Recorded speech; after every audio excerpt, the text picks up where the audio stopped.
The courthouse is quiet, the kind of quiet that pretends to be neutral but is packed with expectation. Polished shoes click against marble floors, and every breath feels recorded. On the far right side of the courtroom, a black woman sits with her hands clasped, her expression unreadable. Her name is Aaliyah Monroe. To the court, she's just a witness. To one man in the room, she's something else entirely. Officer Blake Rourke leans back in his chair. His jaw shifts with tension, but his eyes are locked on Aaliyah. There's something in his stare, dismissive, invasive, maybe even afraid. She feels it. Everyone feels it. The air is heavy with something no one will name. The judge calls for order as the defense attorney rises. The case is routine on the surface. Excessive force, unlawful arrest, resisting. But the energy in the room says this is anything but routine. There are cameras outside, reporters in the hallway, protesters waiting on the sidewalk. Everyone came here expecting something to happen. No one expects what's about to unfold. Rourke glares as Aaliyah rises to take the stand. She's calm, methodical, dressed in a plain navy suit. She walks with the poise of someone who doesn't need to prove herself, and that, more than anything, seems to irritate him. The prosecutor begins asking questions. Names, times, descriptions. Aaliyah answers each without hesitation, her voice steady, her words chosen. But even as she speaks, Rourke shifts in his chair. He doesn't like this. He doesn't like her. He didn't like her that night either. The night he stopped her on the side of I-94. The flashback isn't long, just a flash. The cold edge of a flashlight, the demand for ID, the way he said ma'am like it was a warning. And when she calmly told him she didn't answer questions without legal counsel, he didn't wait for backup. He shoved her against the hood, hard. That's what this trial is supposed to be about, but as she sits in the witness box, something inside Rourke unravels. He thinks about how she looked him in the eye afterward, not angry, just aware, like she knew something he didn't. It kept him awake for nights. And now here she is again. This time, she's not on the side of the road. She's in a courtroom, under oath, and still unbothered by him. The prosecutor asks about bruises. Aaliyah rolls up her sleeve and shows the photos. Rourke stares at the images like they're abstract art, like he can't quite believe the damage is real. And that's when it happens. Without warning, without logic, Rourke stands and walks straight toward her. Gasps erupt in the room. The judge slams a gavel, but Rourke doesn't stop. He steps up to the stand and kicks the side of the witness box. Not a full strike, but enough. Aaliyah doesn't flinch. The bailiff moves fast. 2 deputies grab Rourke. Shouts explode. The judge orders recess. In the chaos, Aaliyah simply stands, straightens her suit jacket. Then she reaches into her pocket, pulls out a small leather badge case, and flips it open just enough for the officers holding Rourke to see. They freeze. "Agent Aaliyah Monroe," she says. "Federal Bureau of Investigation." The room goes silent. Rourke's face collapses, not from pain but from recognition. This isn't a witness. This isn't someone he can intimidate. She's been watching him longer than he's known. For a long moment, no one speaks. The badge in Aaliyah's hand gleams under the courthouse lights, tiny and sharp like a blade. 2 U.S. Marshals in the back row exchange looks and step forward without being asked. They already know. It's not a prank, not a stunt. The credentials are real, and they change everything. Officer Rourke stops struggling, not because he wants to, but because his body is no longer listening to him. His eyes dart between the badge, the judge, and the audience, searching for something that might save him. There is nothing. The judge, clearly rattled, demands everyone leave the courtroom except court officers and legal staff. Reporters are pushed toward the hallway. Lawyers begin whispering. The prosecutor looks like he just won a case he didn't know he was part of. And Rourke, he's now the only one not in control of what comes next. Aaliyah doesn't sit. She doesn't need to. She hands her ID to one of the bailiffs, who inspects it like it's written in another language. Then she takes a deep breath and faces the judge. "I had authorization to observe," she says, "but now the situation has changed." Her voice doesn't rise. It doesn't need to. There's something about calm when it appears in the middle of panic. It pulls everything toward it. The judge tries to regain footing. "Agent Monroe, are you saying you've been embedded in this investigation?" She nods once. "For 14 months. That lands like a punch in the chest.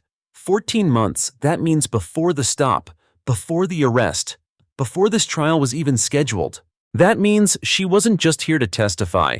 She was here to finish something." The assistant district attorney clears his throat. "Your Honor, In light of this development, we may need to revisit the basis of the charges against Officer Rourke and consider adding obstruction, witness tampering, and now assault on a federal agent. The judge can barely keep up. This escalated. Aaliyah finally speaks directly to Rourke. Not loudly, not with spite, just with clarity. "You weren't on trial for just what you did to me," she says. "You were on trial for the pattern." Rourke shakes his head, confused. "What pattern?" She tilts her head slightly. "There are 6 victims on record. You thought they didn't count." He knows she's right.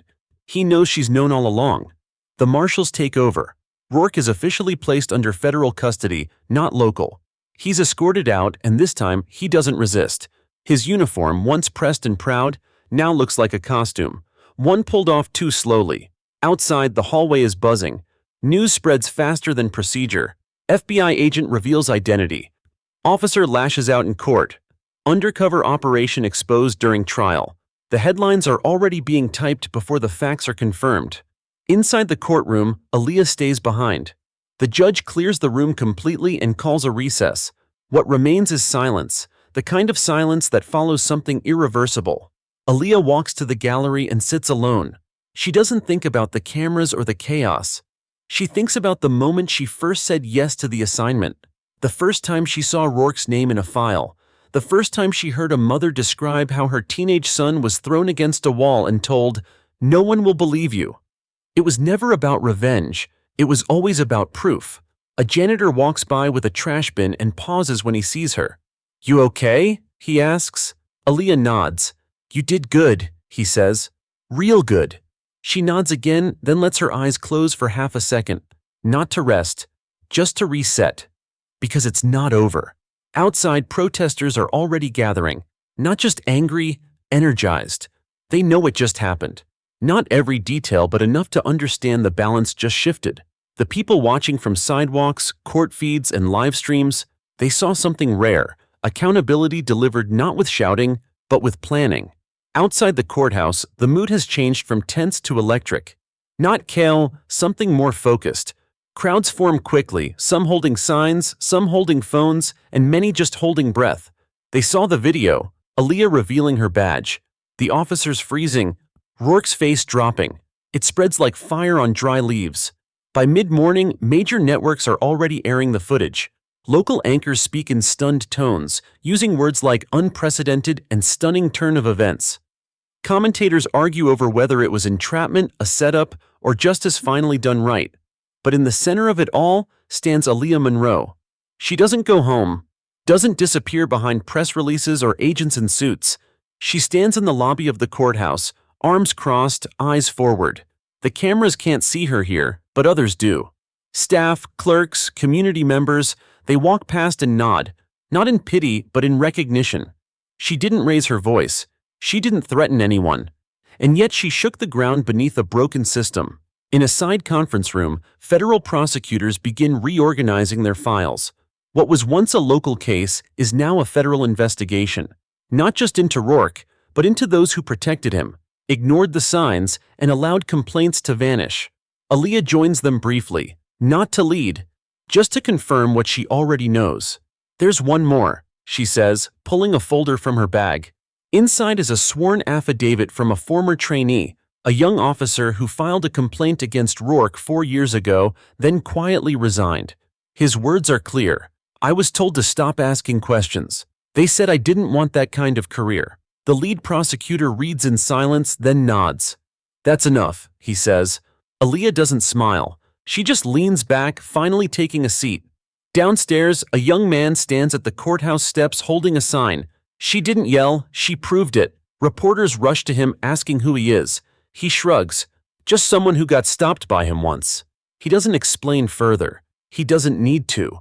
By early afternoon, city officials scramble to respond. The mayor calls for an internal audit. The police chief promises transparency. A councilwoman demands civilian review boards with teeth.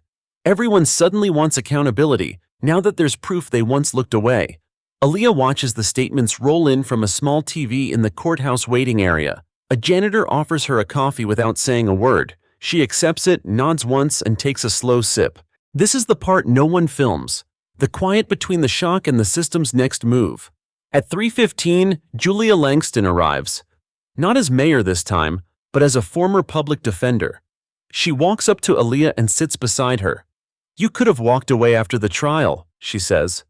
"I almost did," Aaliyah replies. But Aaliyah looks toward the hallway where Rourke was taken earlier.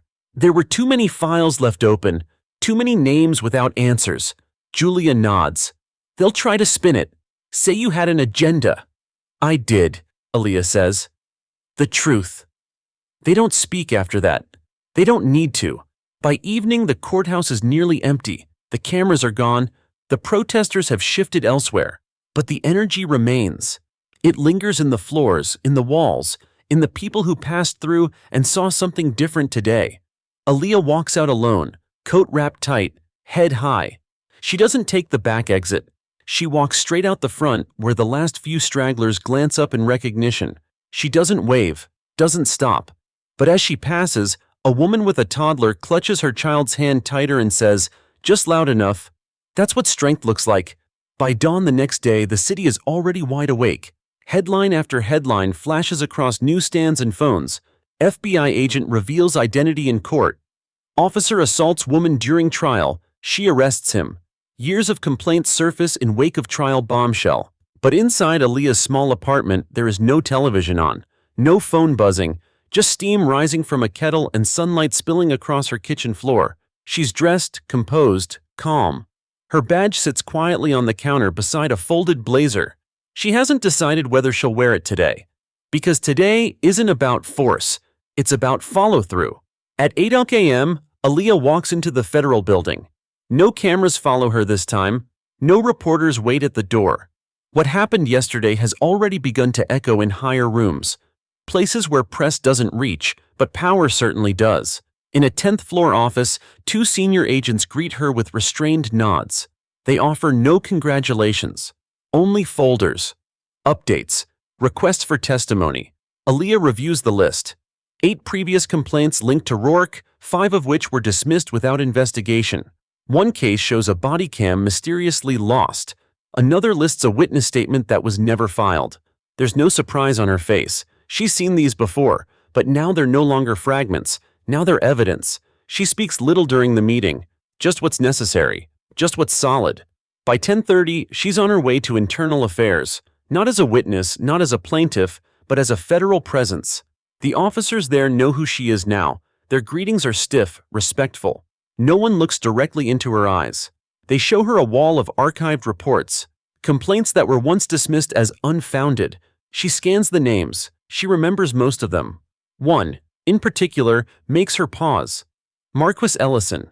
17. No record. Pulled over walking home. Slammed to the ground, teeth broken. No arrest made. Rourke claimed mistaken identity. No footage ever released. That was 2 years ago. Aaliyah looks up. Where is he now? The officer shrugs. No idea. Case was closed. Aaliyah doesn't shrug.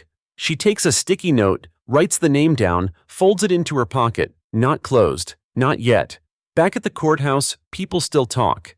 Clerks whisper in break rooms. Security guards replay the moment Rourke kicked the stand. Janitors shake their heads, muttering that it was bound to come to light. And somewhere across the city, Rourke sits in a federal holding facility. No uniform, no badge, just paperwork. And silence.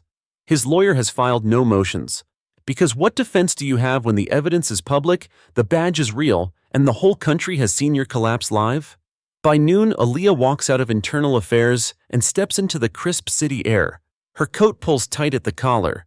The streets don't look different, but they feel different. She knows it won't last forever. This moment of clarity, of support. The system doesn't change overnight, but it doesn't stay the same either. Not after this. She walks into a local diner, orders a coffee to go. The man behind the counter watches her carefully, then nods once. "You the one from the video?" She doesn't answer. "You didn't flinch," he says. Most people would have swung back. "I wasn't there to fight," she says. He gives her the coffee for free. As she steps back out, her phone buzzes. A text from an unknown number. "I'm Marcus. I saw what you did. I'm ready to talk." She stops walking. The name hits like a chord finally struck in tune. She doesn't reply immediately, just stares at the screen. Then she opens her contacts, saves the number. Marcus Ellison, witness. And just like that, another piece slides into place. Aaliyah sits at a corner bench in a quiet city park, her phone resting in her palm, screen dimmed.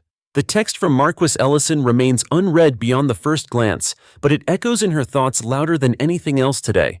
A cold wind threads through the trees, lifting leaves and whispers alike, but she doesn't move. She taps the screen and reopens the message. I'm Marquis. I saw what you did. I'm ready to talk. There's no punctuation, no signature, but it's real. The kind of real she's been chasing through dead-end reports and erased footage for 2 years. She types slowly. Can we meet? The reply comes almost instantly. Today? Just not anywhere official. Of course not.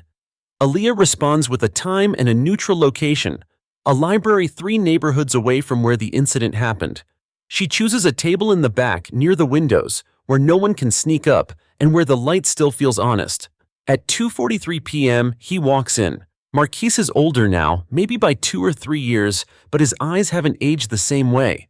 He looks like someone who's been walking carefully through every room he enters, a young man who's memorized every exit, every angle. He spots her immediately. He doesn't sit right away. You really FBI? He asks quietly. I am. That night when he hit me. You knew? I didn't know yet, she says, but I was watching. That answer is enough. He sits. His voice is steady, but his fingers fidget under the table. He begins talking. Not about the night Rourke threw him to the ground, but the week after. How his complaint disappeared. How the officer said the footage malfunctioned. How his mother was told to let it go. Aaliyah listens without interrupting. He describes the scrape on his temple, the chipped molar, the silence at school, the silence at home. The invisible weight that followed him into every classroom, every interview, every mirror. They made it feel like I made it up, he says. Like it wasn't real unless someone white said it was. Aaliyah finally speaks. It was real. And now there's proof. He doesn't nod. He just stares at his hands. I didn't think anyone would care, he says. They do now. She pulls out a notepad. Not the standard issue one, just a personal one. No recorders, no labels. She lets him speak freely, scribes what matters. The things he remembers, the ones he forgot until just now. She asks for the date, the weather, the words Rourke used. He hesitates, then answers. Stop resisting, he says. You match a description. Of course he does. By 3:40 p.m., they've filled 7 pages. Not a full statement, but more than enough to reopen what was once buried. When they part, she doesn't promise justice. She promises presence. I'll call you, she says. He almost smiles. You better. As she walks away, she doesn't look back. Not because she's done with him, but because she trusts he'll still be there. Now that someone finally looked him in the eye and didn't flinch. That night, Aaliyah returns to her apartment and lays the notebook on her table beside the badge and blazer. She doesn't open her laptop, doesn't file anything yet. Instead, she stares at the wall. A quiet wall, lined with names. Some crossed out, some underlined, some circled. She writes a new one. Marquis Ellison. Spoken. Tomorrow she'll draft the report. Tomorrow the prosecutors will get his name.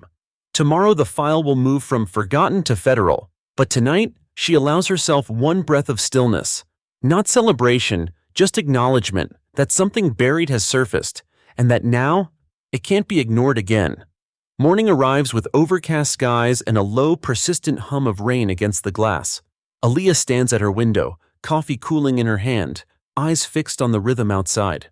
It's not the weather she notices. It's the way the city feels slower today.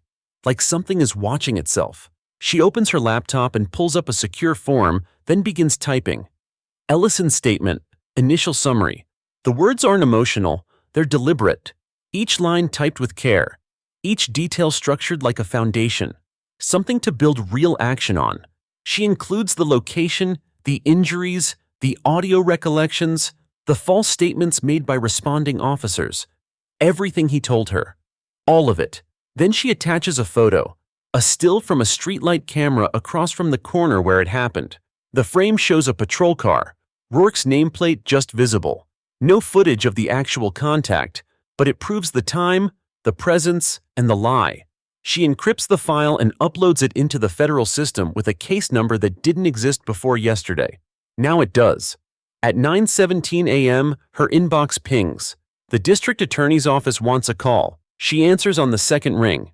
"We've reviewed the affidavit," the voice on the line says, "and the statement. We want to know if he's willing to testify." "He is," Aaliyah answers, "but he's not doing it alone." There's a pause, then a simple response. "Understood." She ends the call and doesn't wait for thanks.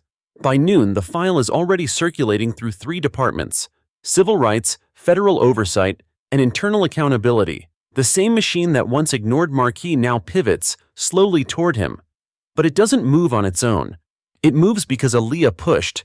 At 1 p.m., she walks through the corridors of the federal building with a new file in hand. This one isn't about Rourke, not directly. It's about the sergeant who signed off on every one of his reports, the one who called Aaliyah just a witness when she arrived at the first hearing. She slides the file onto her supervisor's desk. "Your team's next," she says. He looks up. He doesn't argue. He nods. Afterward, she finds a quiet stairwell. Not to hide, to think. One voice leads to another. One witness brings light to a dozen shadows. And the more names she uncovers, the more the pattern becomes impossible to ignore. This isn't one bad cop. It's a corridor, a design. By 3:30, she receives a message from a contact in the public defender's office. A case from 2021, dismissed due to lack of cooperation. The client was 17.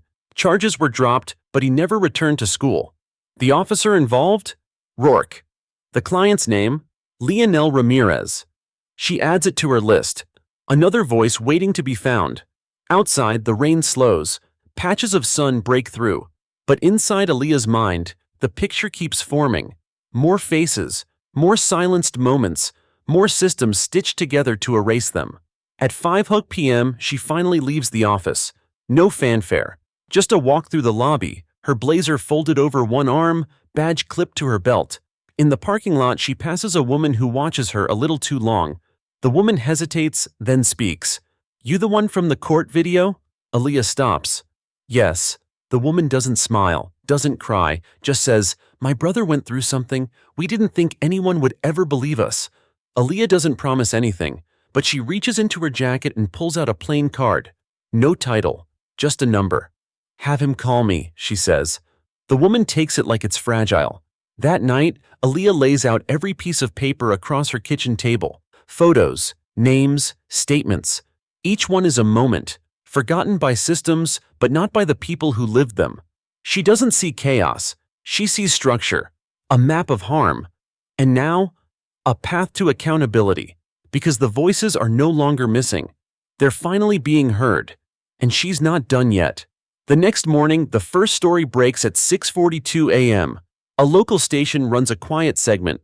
New testimony reopens, 2021 civilian complaint against former officer Rourke. No flashing banners, no dramatic music, just a calm anchor reading words that once never made it to broadcast.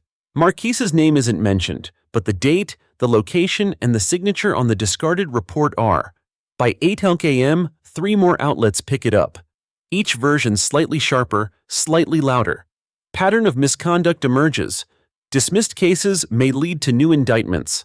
In her apartment, Aaliyah watches none of it. She's already dressed, already moving.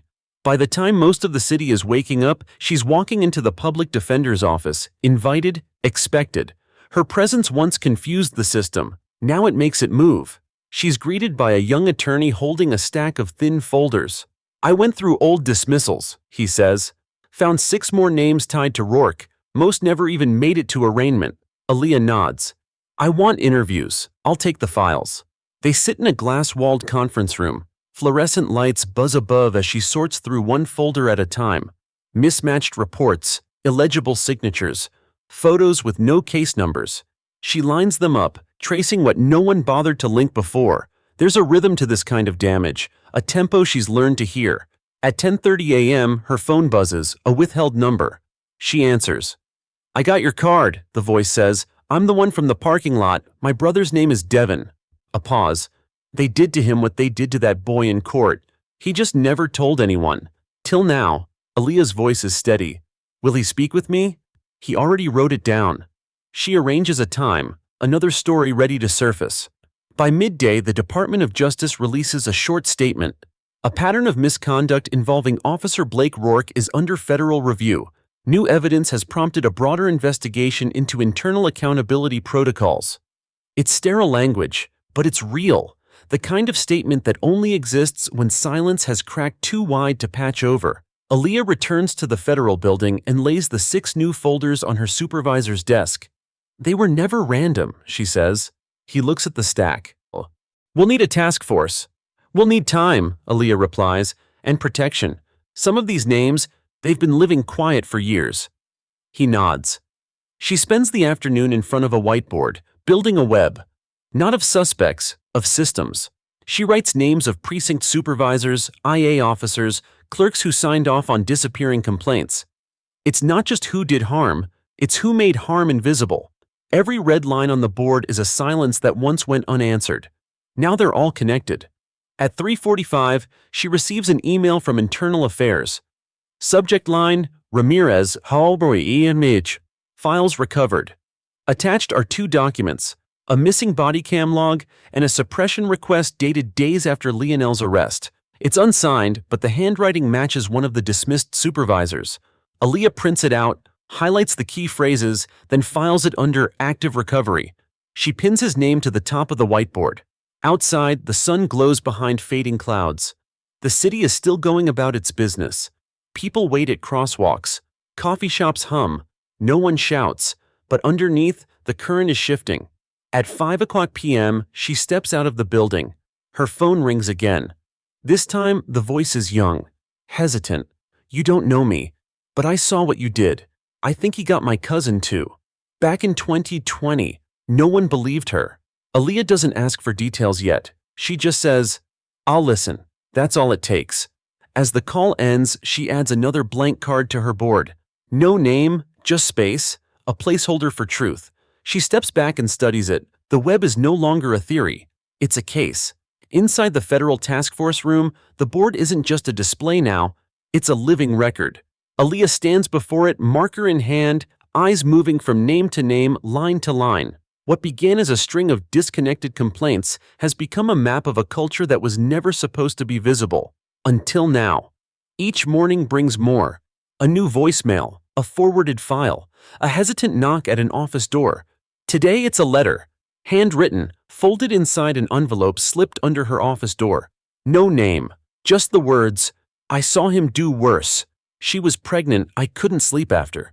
Inside is a short account, barely 2 paragraphs, describing an incident in an alley 3 years ago. No badge number, no date, but the details are sharp. The street, the shouting, the officer's voice.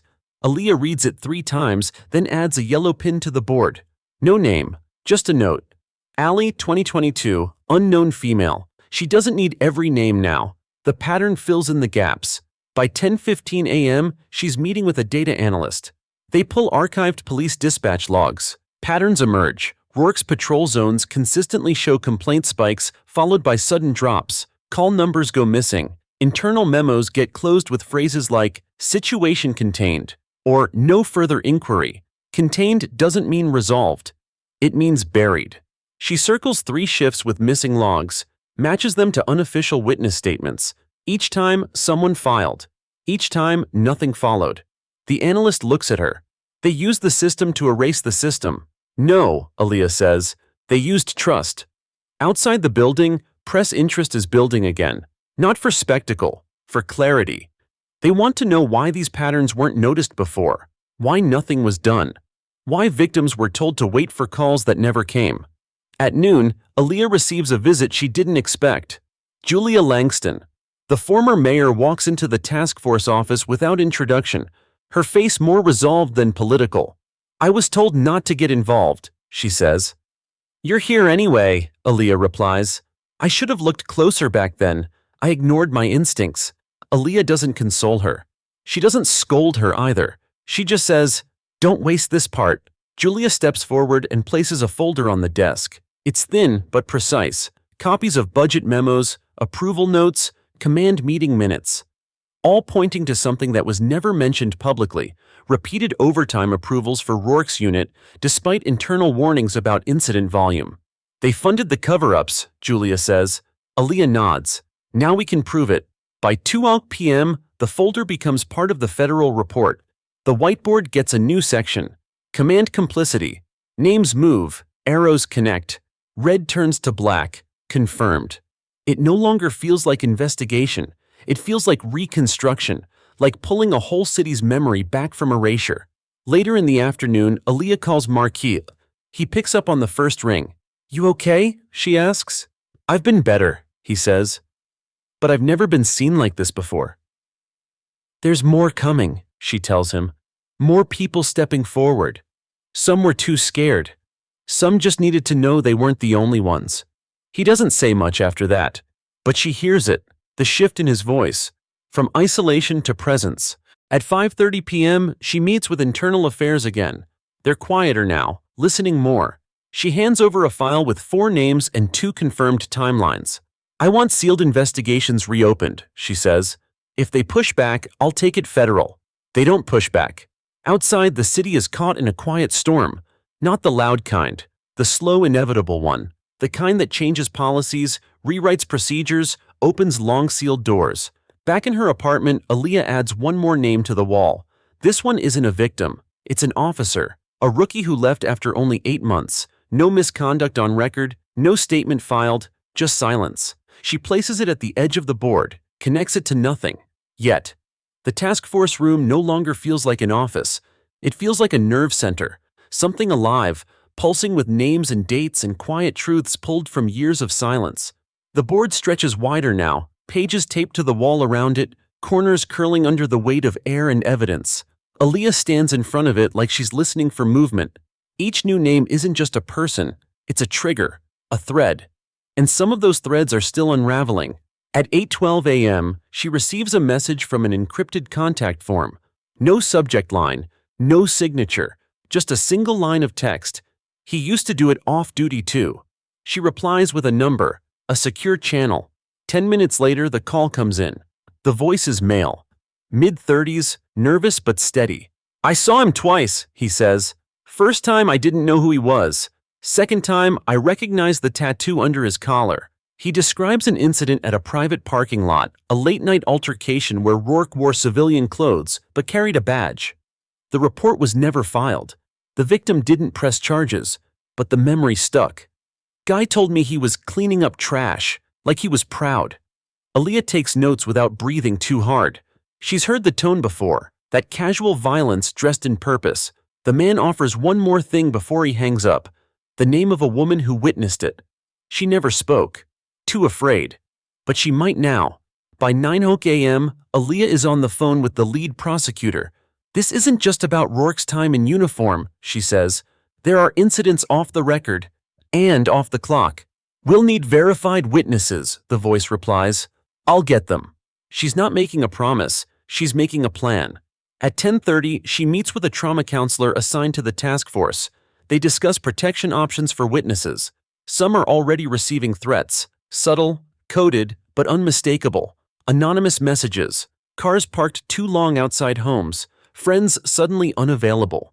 "They're scared," the counselor says, "but they're ready." Aaliyah thinks about that word, ready. No one really is, but they move forward anyway. That's enough. By noon, she schedules interviews with 3 witnesses tied to off-duty incidents. Each meeting takes place in a secured location. No uniforms, no titles. Just truth, spoken softly. One of them, a teenage girl now in college, brings a faded hoodie. She hasn't worn it in years, but kept it in a box. "He grabbed me by the back of it," she says. "Right here." She shows the stretch marks in the fabric, the only proof left. Aaliyah thanks her and marks the hoodie as physical evidence. Another witness hands over an old voicemail.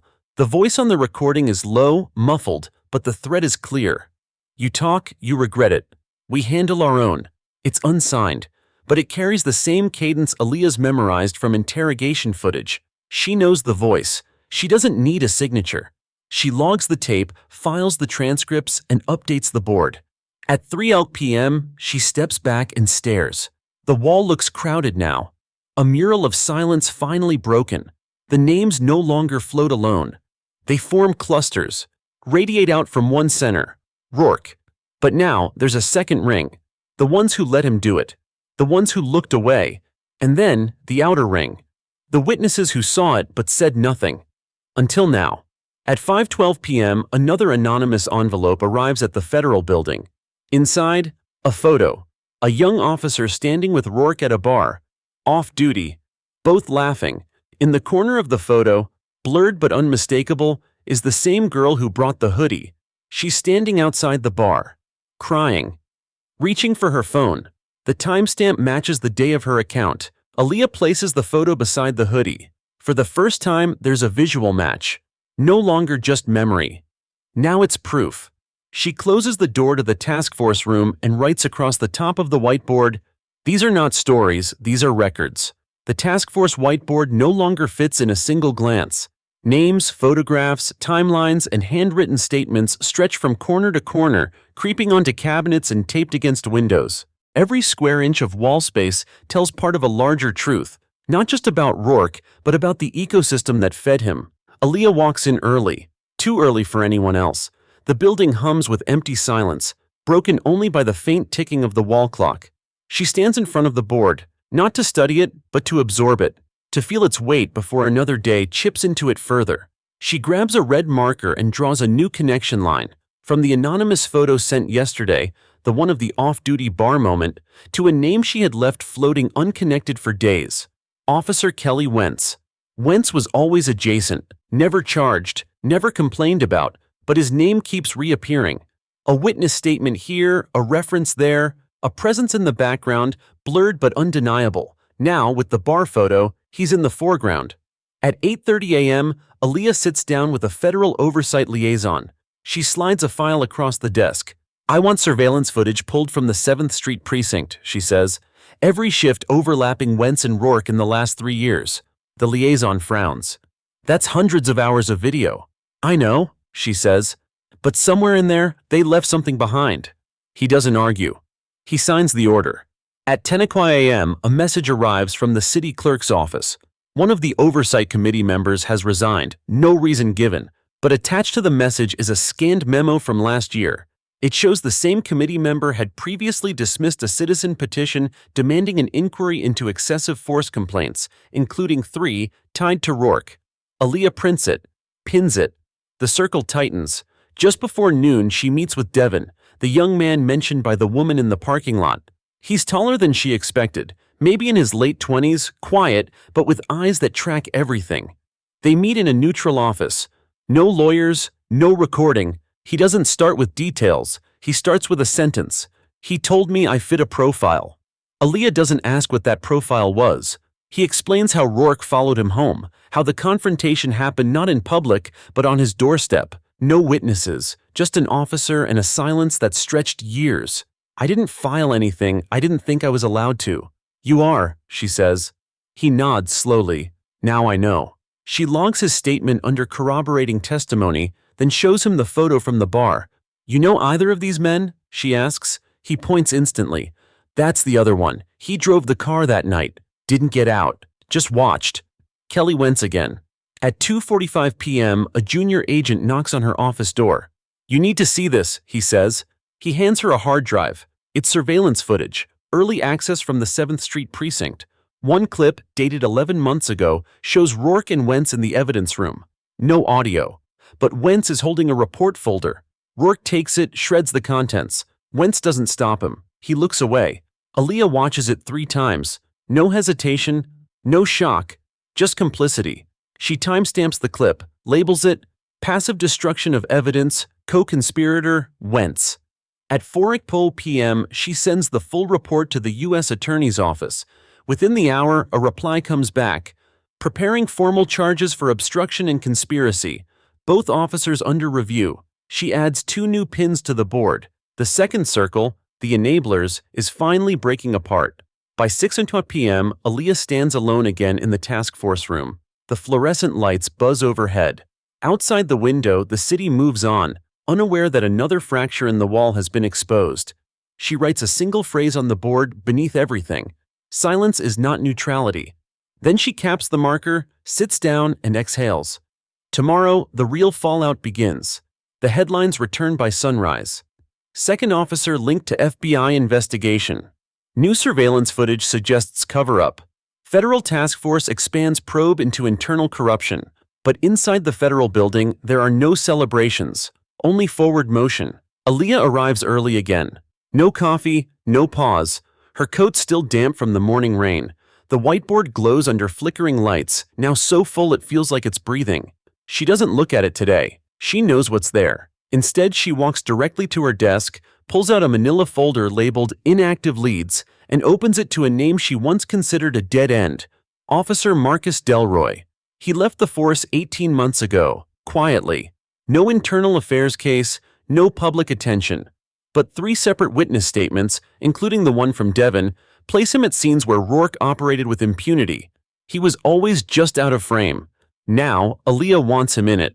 At 8:45 a.m., she places a call to Delroy's last listed number. It rings twice, then clicks into voicemail. She doesn't leave a message. Instead, she taps into the Federal Personnel Archive, locates his address, and sends a request to schedule an in-person visit, flagged as urgent.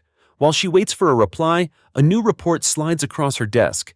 Compiled overnight, it shows data from the precinct's internal complaint review system. It flags a trend. Whenever a complaint involved Rourke, the review time was 40% shorter than the department average. Most were dismissed within 48 hours. Aaliyah circles the statistic, underlines one word: expedited. She walks the file down the hallway to the DOJ liaison. This wasn't neglect, she says. It was a process. He nods slowly. We're starting to see that. No one says it aloud, but it's there. Institutional design. A pattern of speed where there should have been caution. And every time, it favored the same few names. Back at her desk, a notification pings. Delroy responded. Agreed to meet. Noon. The address is quiet.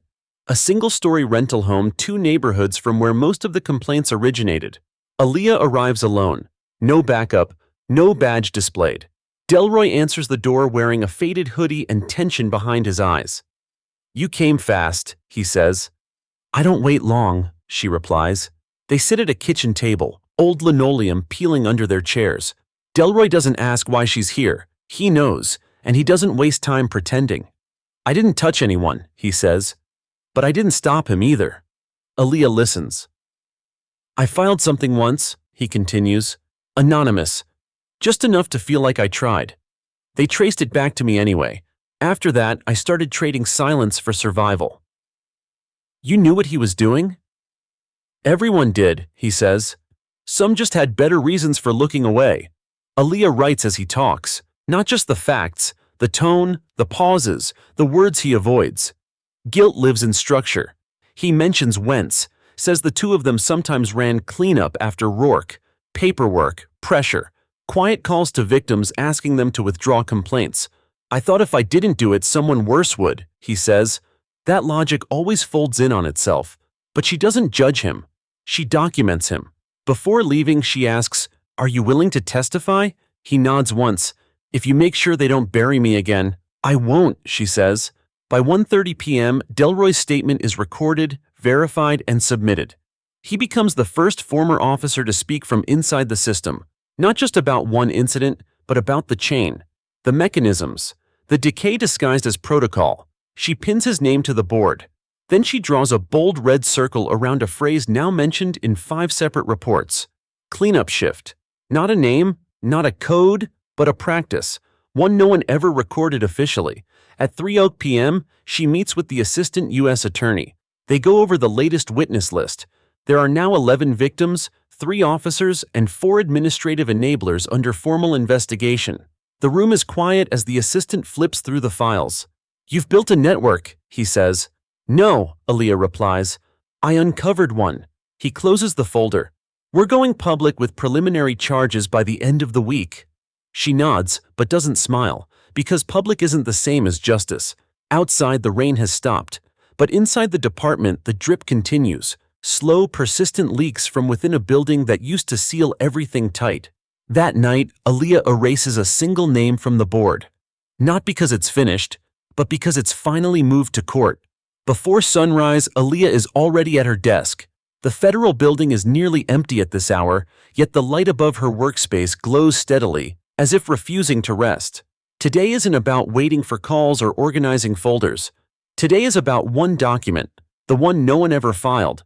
She's searching for something buried deeper than a name, the original complaint log that triggered the very first case against Rourke. Not the one submitted, the one blocked.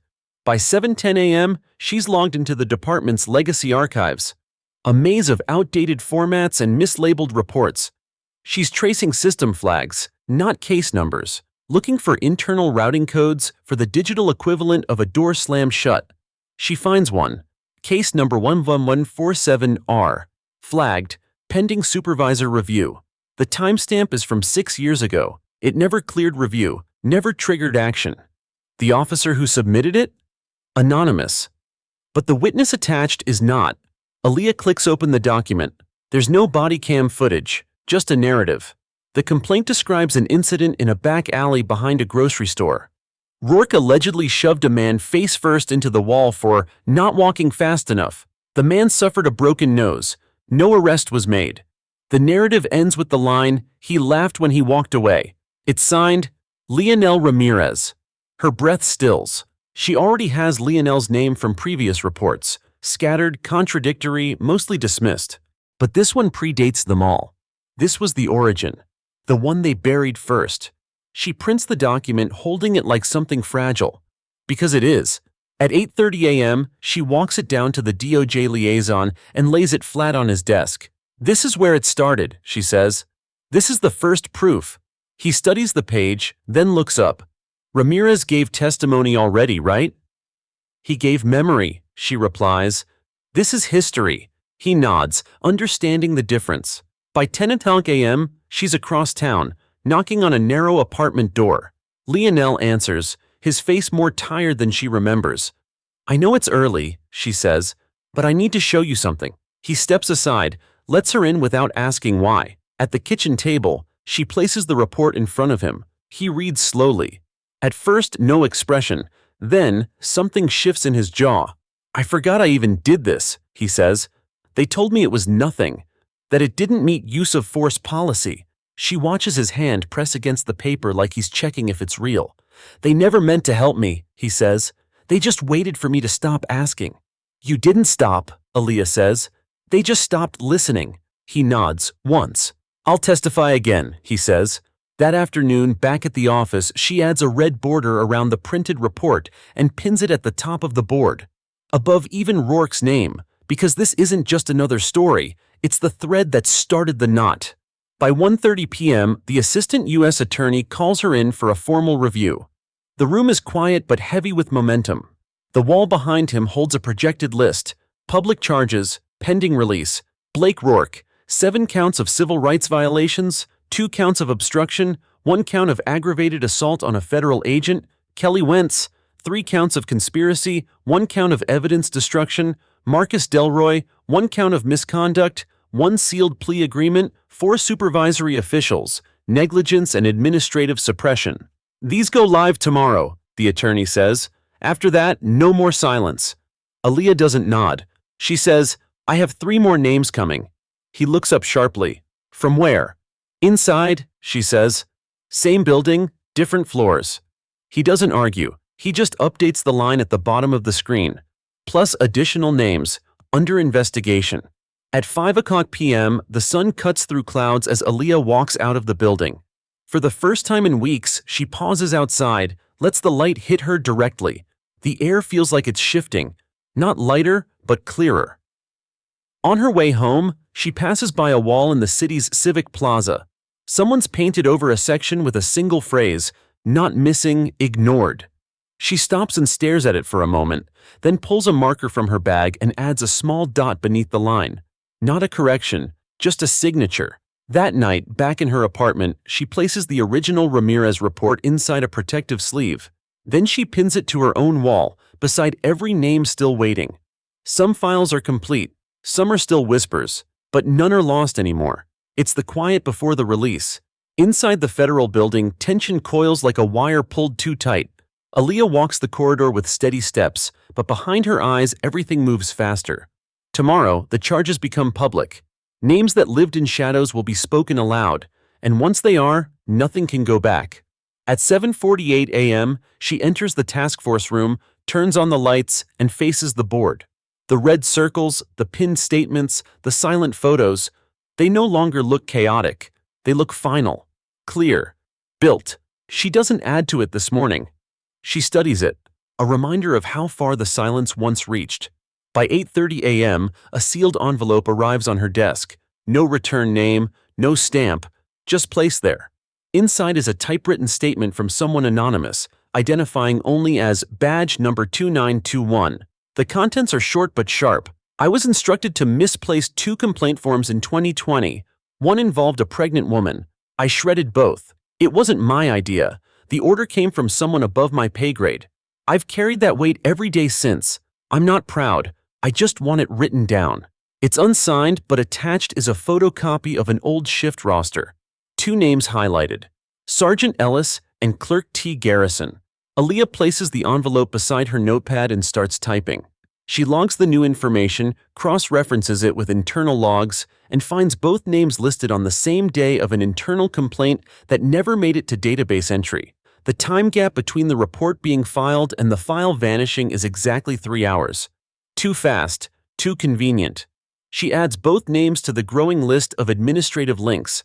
Then she does something she hasn't done in weeks. She opens a new file. Title: Ghost Reports. Suppression Patterns. If they destroyed records once, they likely did it more than twice.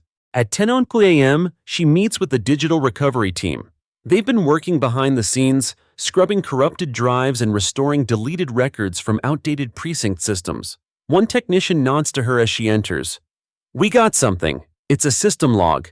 A digital footprint showing that internal complaint case number 4582, supposedly never filed, was in fact created, time-stamped, and accessed 3 times before deletion. Each access is tagged to a login code assigned to Sergeant Ellis. There it is. A direct act. Not a rumor. Not a memory. A digital scar that never fully healed." She saves the file, encrypts it, and moves it to the central case drive. Then she walks the hall to the Assistant U.S. Attorney's office. "We're adding another name," she says. "Ellis, suppression confirmed." He looks up from his desk. This late in the process? Better now than never. He hesitates, then adds the name to the indictment draft. One more line on a list that's no longer shrinking. Back at her desk, Aaliyah receives a text from Julia Langston. They're preparing a press response. Some want to spin this as a few bad apples. She types back quickly. "It's not apples, it's the barrel." Julia replies only with, "Then we crack the barrel open." By 2:15 p.m., Aaliyah schedules a press briefing with DOJ media. She won't be the one at the podium. She doesn't need to be, but she wants every fact ready. Every piece of this story must land with precision. She prepares a single-page summary titled, "What They Tried to Erase." The list includes number of suppressed complaints, confirmed chain of complicity, number of victims now cooperating, total span of misconduct, 8 years, number of officers under federal review. At 4 p.m., she walks outside for the first time all day. The sky is clear, unusually so. No wind, no noise, just a brief moment of calm before everything changes. She doesn't go far, just to the bench across the street, the one facing the courthouse, the place where Rourke once stood with confidence, where he once kicked a woman during a trial without hesitation. That seems like years ago now. She opens her notebook and writes a single sentence. Tomorrow is for the ones who never thought this day would come. Then she closes it and waits for the storm. At 7:59 a.m., the press release hits. A PDF attached to a Department of Justice tweet. A headline in all caps, clean and clinical. Federal charges filed in police misconduct investigation. There are no adjectives, no drama, just names, counts, dates. Rourke, Wentz, Delroy, Ellis, others still sealed. Beneath each, the weight of years, and the evidence to hold them. Within minutes, it spreads. Screenshots circulate on social media. News anchors read bullet points with flat voices. Hashtags trend. Pundits argue. But the facts stay grounded. They don't swing. They don't shout. They just land. Inside the federal building, the mood is silent but electric. Aaliyah watches the initial reaction not on TV but through her phone. Group chats lighting up, emails buzzing, messages from survivors flooding her inbox with quiet, simple lines. "I saw it. Thank you. It's real now." She doesn't answer them all. She just saves each one. At 9:15 a.m., the DOJ briefing begins. A podium, a flag, a spokesperson in a dark suit reading carefully from a prepared statement. Today's indictments mark the result of a multi-agency investigation into a pattern of misconduct and structural suppression. We acknowledge the courage of witnesses, victims, and internal whistleblowers. This is not the end. This is the correction. There are no names read aloud, no questions taken. But across the country, people know. By 10 a.m., the courthouse steps are packed, not with protesters, but with observers, community leaders, clergy, lawyers, survivors, some with signs, most just watching. A single phrase appears again and again. "We weren't wrong." Aaliyah doesn't go to the courthouse. She stays inside. She's not the story. She never was. But the files she built are. At 11:30 a.m., she meets with the DOJ's Internal Policy Division. Their task now is to take the findings and build something permanent. Procedures, reviews, civilian oversight. She brings them a binder labeled Suppression Pathways. Inside are flowcharts, lines connecting complaint intake to sudden file closures, arrows showing which clerks were involved, which supervisors signed off, which departments rerouted documentation to administrative hold folders that were never revisited. "This is how silence was structured," she says. "They read in silence. No one interrupts." At 1:45 p.m., Julia Langston holds a press conference on the city steps. This time as a private citizen. She doesn't wear a pin or read from notes.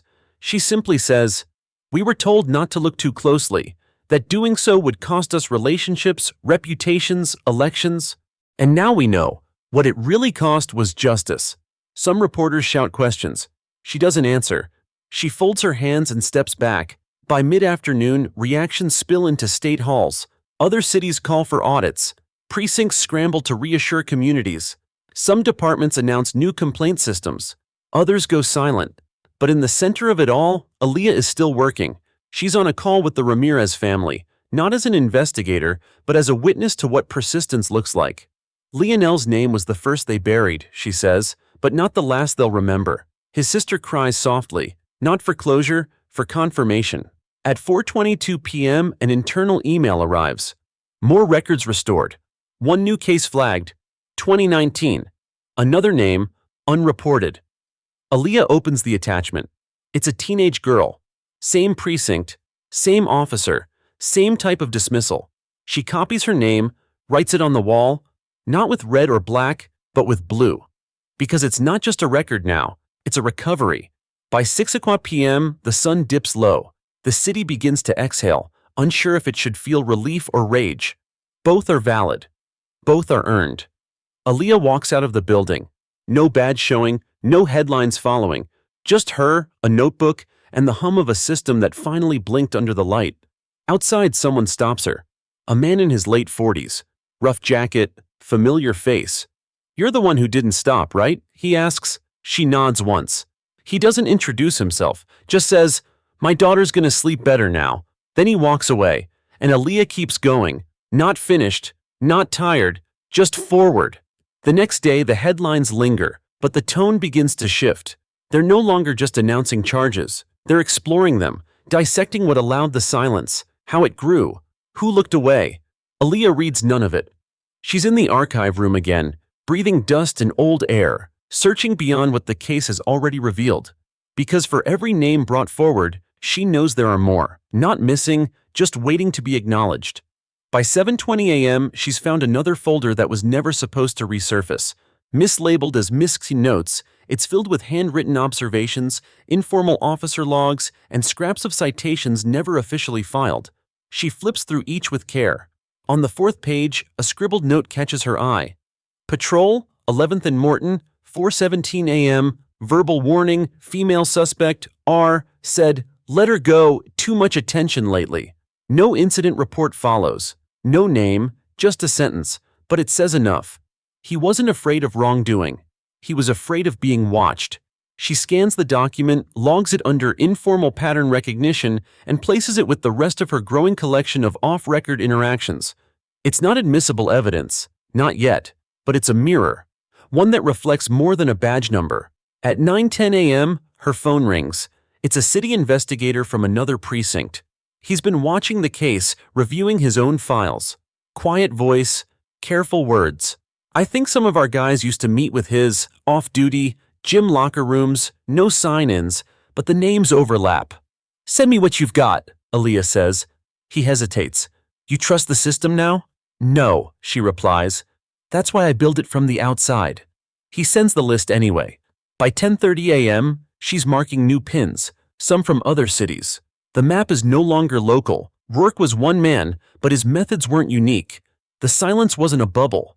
It was a blueprint. She begins compiling what she calls a secondary culture network, a record of informal connections between departments, not just the acts, but the influence. The look the other way brunches, the nods, the just let it go emails that never needed signatures. At noon, she meets with a trauma liaison. They've been assigned to begin outreach, not just to current witnesses, but potential ones. People who might still be afraid. We'll need space, the liaison says. Time, protection. You'll have all three, Aaliyah replies. By 2:15 p.m., she walks through the courthouse district, now flanked with murals, posters, vigil candles. One reads, "You saw us, finally." Another simply, "We're not the footnotes."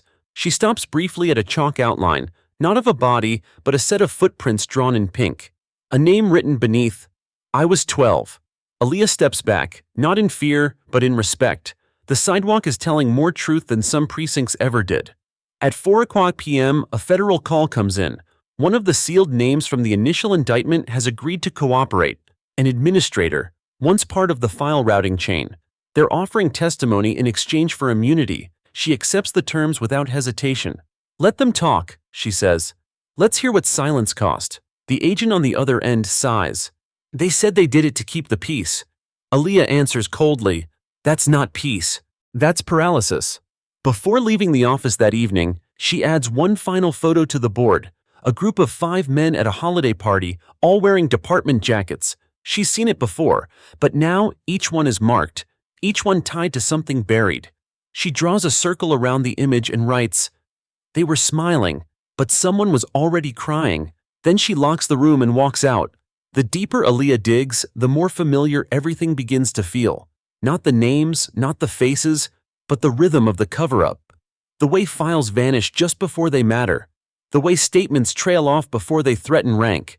The way policies are written for protection but applied like camouflage. At 7 a.m., she arrives with 2 new tasks in mind. First, confirm whether the administrator now cooperating under immunity was the one who initiated the complaint filter. A system protocol that flagged certain reports as internal sensitivity and rerouted them away from formal review. Second, identify the architects, not just the people who carried out suppression, but the ones who made it feel like protocol. She starts with the digital logs. An analyst in the tech division helps her comb through archived code changes from department systems over the past 8 years. They look not at the content, but at the framework. Update patches, approval chains, access histories.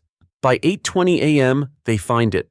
A system modification labeled Complaint Prioritization Beta. It was added 5 years ago, quietly rolled out, and only used in select precincts. The taglines are written in neutral language. Improve efficiency, minimize noise, redirect unresolved submissions. But behind that, it's just a filter, a gatekeeper for silence. The code was approved by a name that hadn't surfaced yet, Deputy Chief Warren Hill. Aaliyah reads it twice, then prints the metadata. The timestamps show that Hill signed off during a week when 3 major complaints against Rourke were redirected and never escalated. There it is, the root system. At 9 a.m., she sends a formal request to the Oversight Division. Open an inquiry into Hill's role in complaint data manipulation. She marks the request as time-sensitive.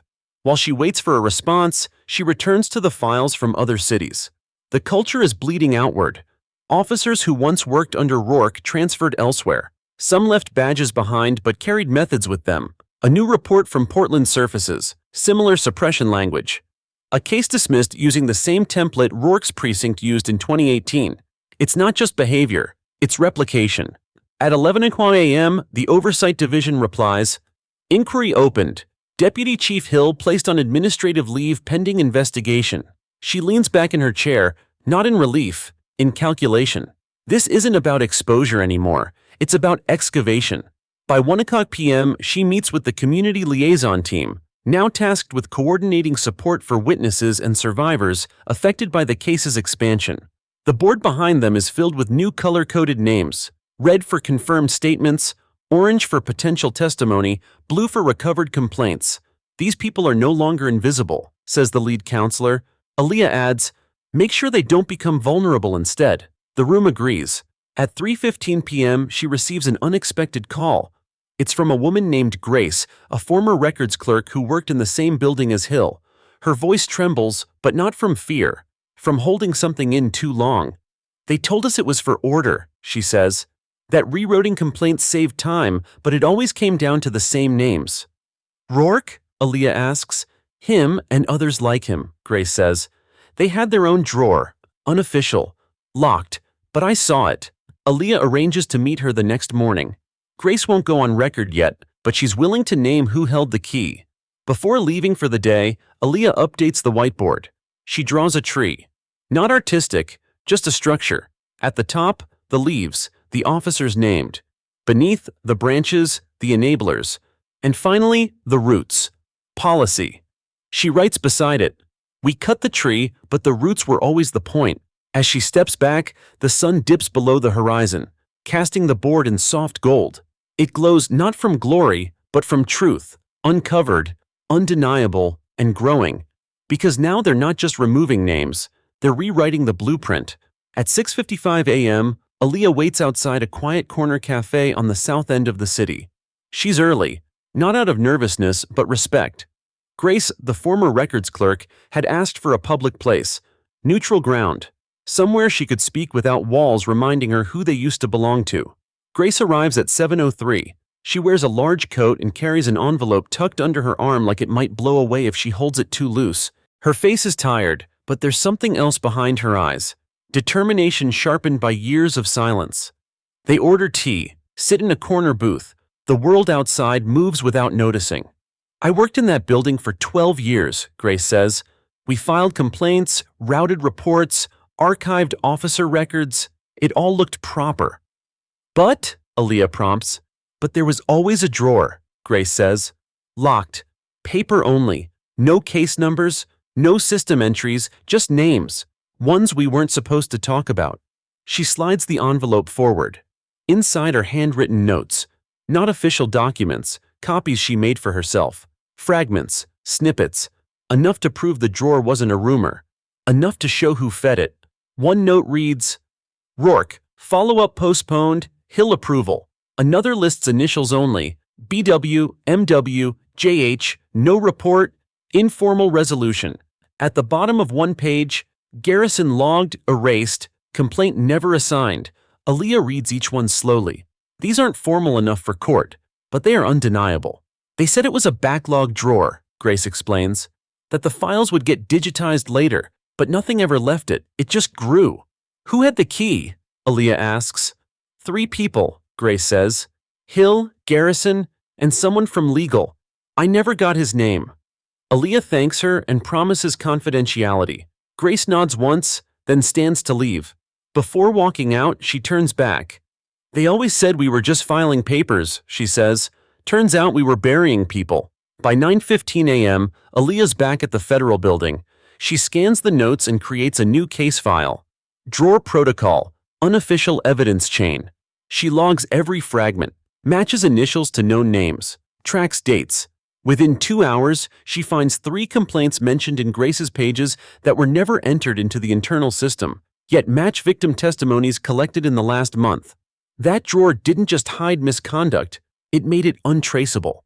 At 11:00 a.m., she meets with the DOJ Internal Review Board. She presents the notes, explains their context, and shows side-by-side records. What exists, what should have existed, and what was never meant to. One board member asks, "Are you suggesting this was institutionalized?" Aaliyah answers simply, I'm suggesting it was protected. The room is quiet after that. By 1 p.m., Deputy Chief Hill's name is added to the primary federal case file under policy conspiracy. His access logs are now evidence. His signature on system updates now central to the obstruction claim. But Aaliyah doesn't stop there. She begins a trace on Garrison, the second key holder. A retired file clerk, gone from the system for over a year. She finds a forwarding address, submits a request to interview. At 2:35 p.m., she receives a response. Garrison agrees to meet tomorrow morning. That night, she stands alone in the task force room again. The whiteboard now features a new column labeled The Drawer. Underneath, 3 names, 3 arrows, 5 dates. She doesn't write conclusions, she just writes, not a mistake, a method. Then she pins Grace's note at the center and steps back, because for the first time, the drawer isn't hidden anymore. It's on the wall. It's just past 7 a.m. when Aaliyah arrives outside a modest single-story house on the edge of the city. The grass is trimmed, the porch light's still on. This is where Terrence Garrison, the second name from Grace's drawer, now lives. Retired, invisible to most, but not to history. She knocks once. The door opens slowly. Garrison stands there in a faded cardigan and slippers, not surprised to see her. He's older than his last ID photo, with slower eyes, but there's a sharpness buried beneath his caution. "You're here about the files," he says, not a question. "I am," Aaliyah replies. He lets her in. The living room smells like old wood and paper. Notebooks line the shelves. A radio murmurs low jazz in the background. He gestures to a worn chair, sits across from her. "I didn't think anyone would ever come looking," he says. "Someone finally did," she answers. He leans forward, rubbing his hands together, then speaks. "There was no official name for it. We called it the holding file. Off the books, no tracking number, no deadline. If something came in and one of the higher-ups flagged it, it went in the drawer." "Who decided what went in?" Aaliyah asks. "Usually Hill," he says. "Sometimes legal, sometimes just someone knocking on my desk, whispering to hold it a bit." She watches his face as he speaks. There's no pride, no excuse, only the slow crawl of regret. "I thought I was doing what was expected," he continues. "I figured if it was serious, someone higher up would eventually act on it, but nothing ever came back." "Did you know what you were burying?" she asks. "Not all of it," he says. "But I knew enough." He reaches beside the couch and pulls out a manila envelope, cracked at the edges, the label half faded. "I kept copies," he says. "Not everything, just the ones I couldn't forget." He hands it to her. Inside are 6 sheets, scanned complaints. One is from a woman who said her son was pushed down a stairwell by a uniformed officer. Another from a street vendor whose permit was torn up in front of his daughter. None were ever processed. Each is stamped in red, pending review, do not file. Aaliyah holds them gently, like names being returned to their rightful place. "I should have done more," Garrison says, his voice quieter now. "You're doing something now," she replies. By 9:30 a.m., she's back at the federal building. She logs the documents, scans them into the primary investigation, and creates a new label. Drawer contents, confirm suppression. The 6 names go up on the wall. She doesn't write summaries, just dates. And the word, resurfaced. At 11:15 a.m., she meets with the federal policy team. They're drafting a new protocol, one that will require all complaint suppression orders to be digitally logged, reviewed independently, and justified in writing by a named officer. No more drawers, no more whispers. They ask her if it's enough. "No," Aaliyah says. "But it's a start." By 2 p.m., she joins a virtual hearing where Deputy Chief Hill's internal review is being read into the record. A list of policy edits, system logs, routing orders, signatures. And now, the drawer. His attorney tries to argue that it was common bureaucratic practice. Aaliyah texts the oversight director one sentence. Common doesn't mean acceptable. At 3:30 p.m., the task force receives a letter from one of the 6 resurfaced victims. It reads, "I never knew what happened to my complaint. I thought maybe I filled it out wrong. Maybe I wasn't worth listening to. Now I know I wasn't wrong. They were." Aaliyah prints the letter and tapes it to the board. Not in a case file, just there. A voice on the wall. By day's end, the board is nearly full. But there's still room. And as she turns off the lights, she writes one more line beneath the latest entries. "They erased nothing. We found it all." The board in the task force room no longer resembles an investigation wall. It looks like a mural, a chaotic, painful, undeniable portrait of silence turned inside out. Names stretch from floor to ceiling, pins crisscross like veins. Arrows loop and knot, some ending, some still open. But in the middle, one document stands out. The Ramirez complaint, the one that never moved, the one that started everything. It's there now with red trim, surrounded by notes, testimonies, and official recovery tags. Aaliyah walks in at 7:10 a.m. and stands in front of it, alone. She reads the single line again. He laughed when he walked away. It's not just a sentence. It's an indictment of power, of arrogance, of the system that treated harm like a clerical error. Today she plans to do something different. She's not just logging stories anymore. She's about to close one. At 8:00 a.m., she calls Lionel Ramirez and asks to meet. He agrees. No hesitation this time. The city is quieter now, but more aware, like it's collectively holding its breath between truth and consequence. They meet at a community center not far from where the original incident took place, the alley where Lionel's nose bled onto concrete while Rourke mocked him, the place with no cameras, no record. Until now. Lionel steps inside wearing a weathered jacket and calm eyes. He's not the same man from the early reports. There's a steadiness to him now. I figured this day wouldn't come, he says. It didn't, Aaliyah replies. We had to drag it here. She opens a folder and places it on the table between them. This is your case. Fully reconstructed, backdated, time-stamped, and validated under new federal guidelines. Lionel picks it up, slowly. This makes it official? He asks. No, she says. You already made it real. This just forces them to admit it. He doesn't speak for a moment. Then, carefully, he signs the bottom of the report. Not for legal effect, for himself. At 10:15 a.m., Aaliyah returns to the task force and places a copy of the signed complaint in a separate binder. Restored complaints, verified. It's the first one to go in, but not the last. By noon, the DOJ holds a policy review session, and Aaliyah is asked to present key recommendations. She doesn't bring a slideshow. She doesn't speak in legalese. She walks to the podium with a printed photo, the wall, with every pinned report, every forgotten name, every red line that once led nowhere. This isn't about justice after the fact, she says. It's about remembering before forgetting begins. She lists 5 action items. A national system for logging complaints across jurisdictions. A federal watchdog board with access to all internal reviews. Mandated protection for clerks and civilian staff reporting suppression. Public access to anonymized complaint statistics. A memorial archive, not just for victims, but for the reports that vanished. The room listens. Some nod. Some take notes. No one interrupts. At 2:00 p.m., she steps outside into a courtyard where chalk drawings now decorate the sidewalk. Not slogans, just names. Some familiar, some new. Someone has drawn a square with the words, "This is where my report should have gone." She kneels down, adds a small check mark in the corner. At 3:40 p.m., a call comes in. It's the Federal Oversight Chair. We've begun drafting legislation, he says, based on your records. Aaliyah doesn't respond with excitement. She just asks, will it include the drawer? It has to now, he says. By 5:00 p.m., back in the task force room, she removes one photo from the wall, Rourke's badge.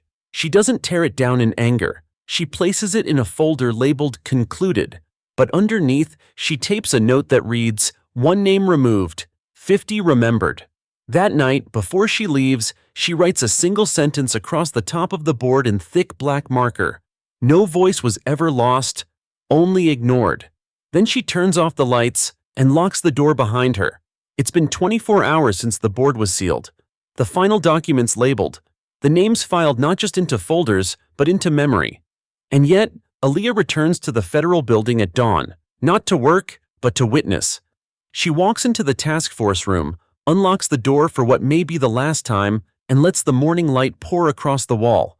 No one else is here. The red thread has faded slightly. Some of the paper edges have curled, but the structure remains. It tells the entire story, from the moment Rourke kicked that woman in open court to the moment his badge came down. Not a single detail removed. Not one face forgotten. She walks the length of the wall, stopping at Lionel's restored complaint, Grace's drawer notes, and the chalk outline of a system rebuilt on silence. In the center still hangs the phrase she wrote days ago. No voice was ever lost, only ignored. She adds one last line beneath it, not in bold but in ink. Now they are heard. At 8:10 a.m., the new oversight protocol is signed into state record. 4 key reforms are passed unanimously, including permanent digital complaint tracking and federal protections for internal whistleblowers. It's not justice, but it's scaffolding. At 9:00 a.m., Julia Langston appears in the hallway with a box in her arms. She's carrying copies of the final report to be archived in the city's civil history records. Not sealed, not hidden, not behind clearance. Public, permanent. They're going to shelve it next to the 1965 case logs, she says. You just made it history. Aaliyah helps her carry the box to the archive office. As they walk, Julia asks, "What happens now?" Aaliyah doesn't hesitate. We stay loud. By 11:00 a.m., an article goes live from one of the city's independent journalists. The headline reads, "The Woman Who Outran the Silence." It's not about heroism. It's about process. How Aaliyah built the wall, gathered the names, connected the unseen. It ends with a quote from her. This was never about one cop. It was about the people who knew and said nothing. At 1:30 p.m., she visits the courthouse plaza one last time. The chalk drawings are gone, washed away by rain. But someone has painted something permanent in their place, a wide white square with dozens of names painted inside it. At the center, filed and found. She kneels, traces her finger along the first letter. At 3:00 p.m., her office is cleared, the binders packed, evidence sealed for future cases. But the wall, that stays. Not for decoration, not for glory, for remembrance. She writes a sign and tapes it to the door. This room holds what they tried to erase. At 4:30 p.m., she gets a call from a precinct halfway across the country. A young detective says he saw the report, read the names, and realized one of them matched a case from his own department years ago. The pattern wasn't isolated. It was designed. He asks what to do next. Aaliyah tells him what she always wanted someone to say to her. Start where they stopped, and don't stop. At 6:00 p.m., she walks out of the federal building. No cameras, no applause, just footsteps. And behind her, something larger than a case. A record, a structure, a wall that now speaks.